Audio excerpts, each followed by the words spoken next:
Vatan himoyasi har bir yurak urushidagi haqiqiy qahramonlikdir.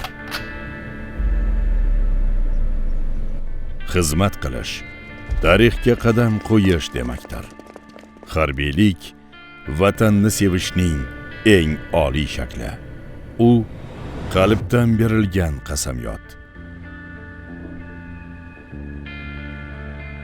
Vatan degan so'z endi kitobdan emas, yuragingdan joy oladi.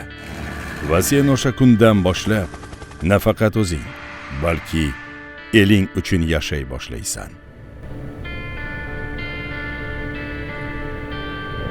Vatanparvarlik bu yurakda yashaydigan sof e'tiqoddir.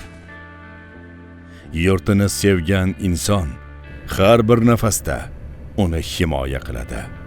Harbiylik yuragida jasorat yonganlar yo'li.